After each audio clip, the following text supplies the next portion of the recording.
जय माता दी दोस्तों, स्वागत है आपका हमारे YouTube चैनल पर। आज मैं आपको इस वीडियो में माघ मास के महात्म्य का छठा अध्याय सुनाऊंगी।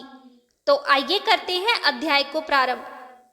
पूर्व समय में सतयुग के उत्तम निषेध नामक नगर में हेमकुंडल नाम वाला कुबेर के सदृश धनी वेश्य रहता था, जो कुलीन, अच्छे काम करने वाला, देवता, अग्नि और ब्राह्मण की पूजा करने वाला, खेती का काम करता था।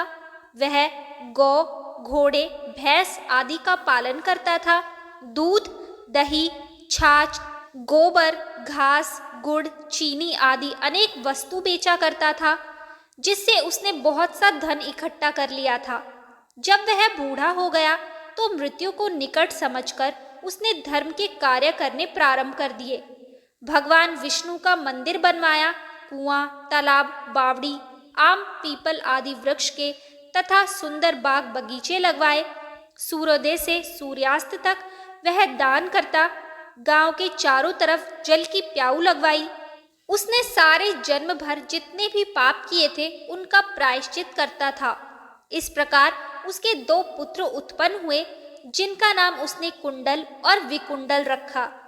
जब दोनों लड़के युवावस्था के हुए तो हेमकुंडल वेश्य गृहस्थी का सब कार्य सौंपकर तपस्या के निमित्त वन में चला गया और वहां विष्णु की आराधना में शरीर को सुखाकर अंत में विष्णु लोक को प्राप्त हुआ। उसके दोनों पुत्र लक्ष्मी के मत को प्राप्त होकर बुरे कर्मों में लग गए। वेश्यगामी वीणा और बाजे लेकर वेश्याओं के साथ गाते फिरते थे।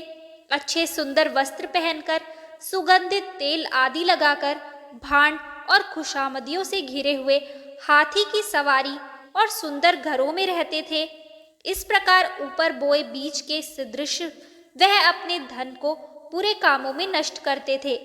कभी किसी सत पात्र को दान आदि नहीं करते थे, न ही कभी हवन, देवता या ब्रह्मा जी की सेवा तथा विष्णु का पूजन ही करते थे। थोड़े दिनों में उनका सब धन नष्ट हो गया और वह दरिद्रता को प्राप्त होकर अत्यंत दुखी हो गए। भाई, जन, सेवक, उपजीवी सब इनको छोड़कर चले गए। तब इन्होंने चोरी आदि करना आरंभ कर दिया और राजा के भय से नगर को छोड़कर डाकुओं के साथ वन में रहने लगे और वहां अपने तीक्ष्ण बाणों से वन के पक्षी, हिरण आदि पशु तथा हिंसक जीवों को मारकर खाने लगे। एक समय इनमें से एक पर्वत पर गाय, जिसको सिंह मारकर खा गया, और दूसरा वन को गया, जो काले सर्प के डसने से मर गया।